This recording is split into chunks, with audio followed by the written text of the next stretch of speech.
नमस्कार, one India Hindi में आपका स्वागत है। मैं हूं शिखा थोरिया।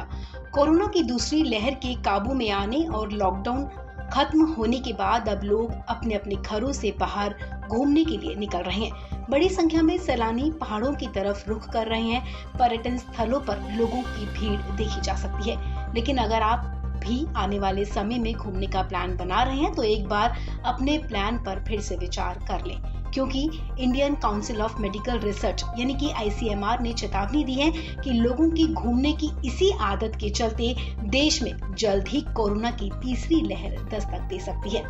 ICMR और इंपीरियल कॉलेज लंदन के शोधकर्ताओं ने अपने संयुक्त शोध में कहा कि इस तरह की घुमक्कड़ी भारत में कोरोना की तीसरी लहर को निमंत्रण दे सकती है। रिसर्च के मुताबिक भारत में अगले साल फरवरी और मार्च के बीच कोरोना संक्रमण उच्चतम स्तर पर होने की आशंका है। आपको बता दें, ये रिसर्च पिछले महीने ट्रेवल मेडिसिन नामक एक जर्नल में प्रकाशित हुई।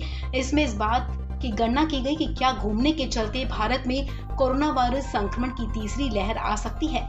मीडिया रिपोर्ट्स के मुताबिक इस रिसर्च में ICMR के डायरेक्टर जनरल बलराम भार्गव भी शोधकर्ता के रूप में शामिल हैं। इस रिसर्च में शोधकर्ताओं ने गणितीय मॉडल के जरिए हिमाचल प्रदेश जैसे राज्य में आई कोरोना वायरस संक्रमण की पहली और दूसरी लहर का आकलन किया है।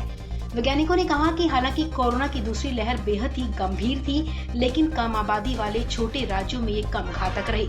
इसके साथ ही हिमाचल प्रदेश जैसे प्रमुख पर्यटन स्थलों में बाद में कोरोना चरम पर पहुंचा था।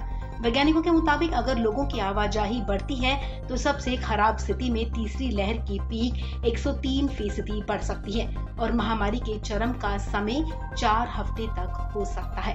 आपको बता दें, पिछले साल IIT मंडी के एक अध्ययन ने ये सुझाव दिया था कि भारत में कोविड-19 के प्रसार में घरेलू यात्रा की प्रमुख भूमिका थी। इस खबर में फिलहाल इतना ही। तमाम अपडेट्स के लिए आप बने रहें वन इंडिया हिंदी के साथ।